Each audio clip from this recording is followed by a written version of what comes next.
Good afternoon, ladies and gentlemen. Welcome to Good Burger, home of the Good Burger. May I take your order? Continuing in topic 9, where we're relating fractions and division. Here we're actually going to apply our knowledge about division, our knowledge about fractions, and we're going to kind of lay them together as we divide whole numbers by fractions. So some background things that you need to know. A reciprocal is a term that we're going to be using a lot in the rest of this topic, and two numbers are reciprocals if their product is one whole. So some examples of those would be 2/3 and 3/2, because when I multiply going straight across, 2 times 3 is 6, 3 times 2 is 6, 6 over 6 is one whole.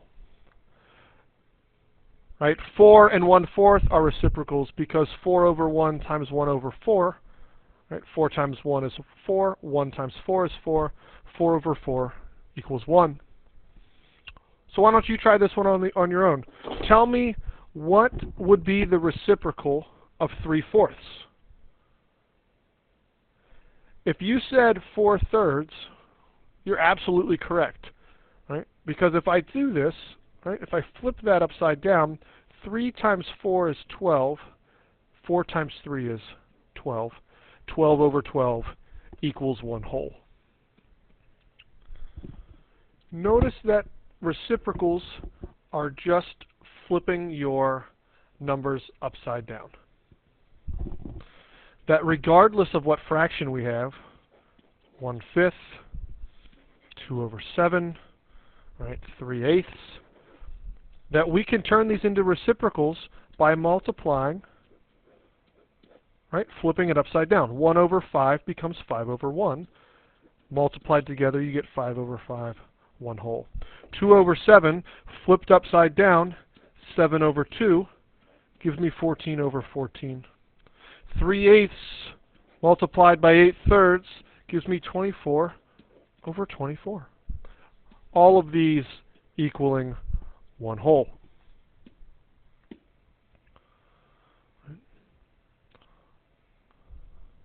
So what do we notice about reciprocals, right? Reciprocals, as I said, are you flipping those fractions upside down, or the whole number into a fraction, right? Where the numerator and the denominator switch places.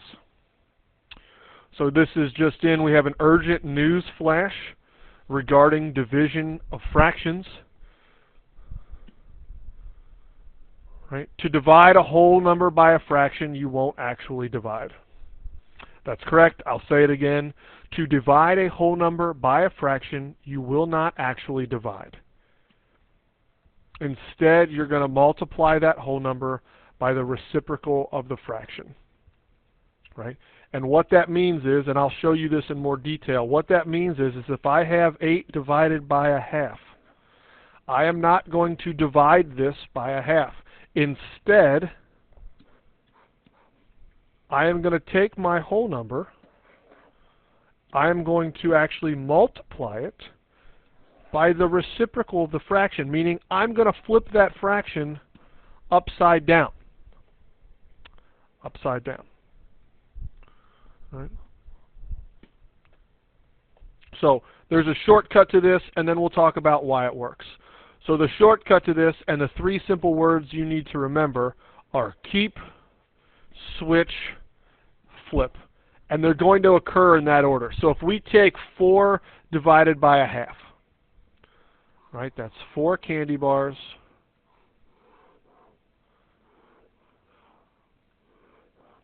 I'm going to divide that by a half.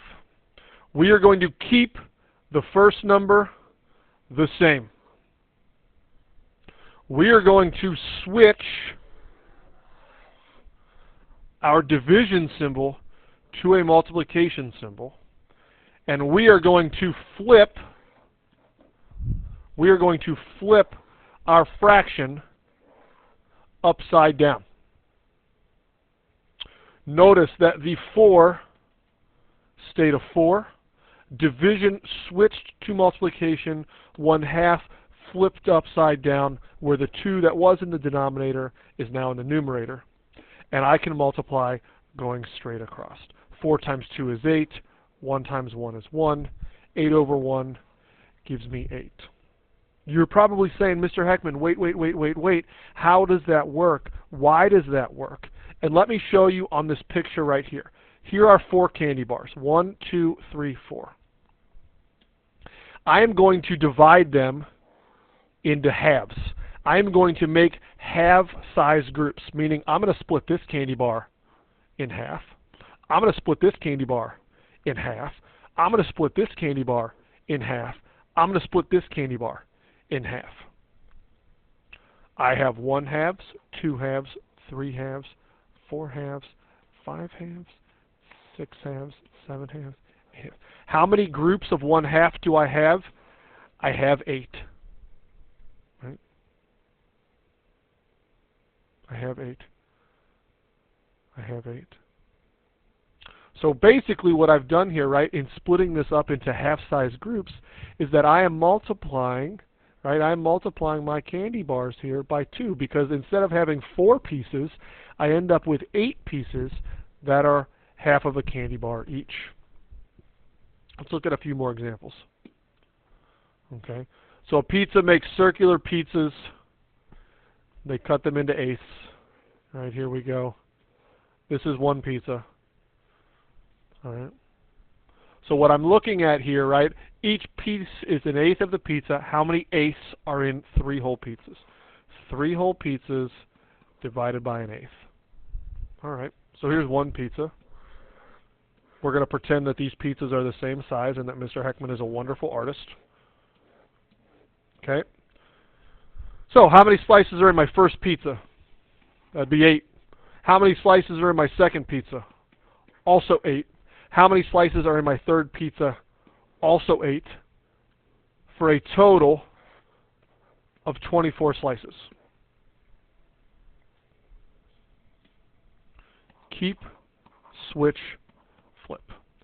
Keep the 3 the same. Switch to multiplication. Flip 1/8 upside down.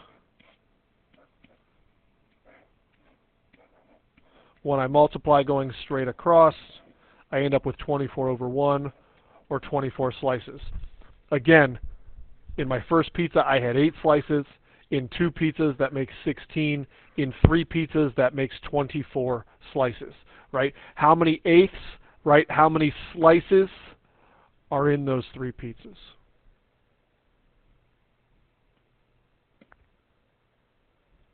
Here's a visual. Shows you the exact same thing. Notice here, right, that in each of these pizzas, if we count them up, there's 8 slices in every pizza. That makes 16. That makes 24. We're not going to divide it. We're going to multiply by the reciprocal. You might even write this in this box, right? You are going to keep, switch, flip. Keep, switch, flip. Another saying that might help you, right? Reciprocal is your fliprical, to help you know that you are flipping those fractions upside down. All right. This is why it works. Let's look one more time. Why does it work? Why does it work? All right. So in this problem here, we're dividing 2 into thirds. So if we think of 2 being the sum of 1 and 1, so here is 1 and here is 1, and each of these 1 wholes, right, each of these wholes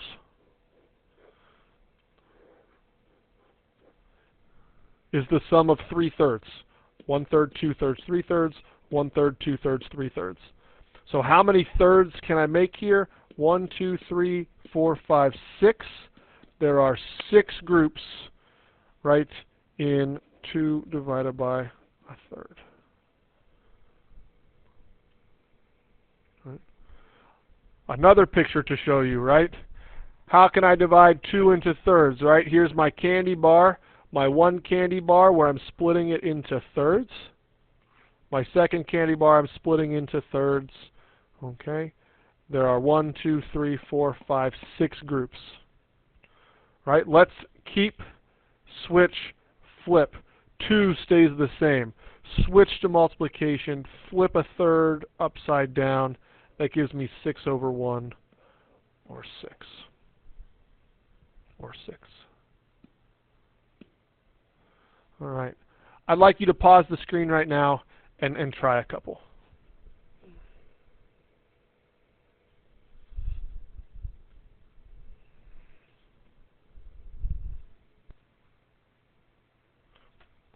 Okay. Go ahead and check your answers. I am going to talk about example B in a moment. But you'll notice in each of these that we have used the strategy keep, switch, and flip. Where I kept the first number the same, I switched division to multiplication. I flipped that second fraction upside down. The reason I want to talk about example B is because there's also a picture associated with that. Okay? Originally, I'm going to erase this so I can actually show you how I did this. Originally, right, I started with 6 candy bars here, and we're going to divide them into groups of 2/3. So first I had to split each candy bar up into thirds, and then you're going to start making groups of 2/3. So here is a group. That's 1, 2, 3, 4, 5, 6, 7, 8, 9 groups. Or if I do keep, switch, flip, 6 stays the same, division switches to multiplication, 2/3 flips upside down, 6 times 3 is 18, 1 times 2 is 2, 18 divided by 2 is 9. It's 9. Your next steps would be to log into the online textbook, complete the practice buddies for 9.3 and 9.4. You must complete both. Come and see me with questions, and have a great day.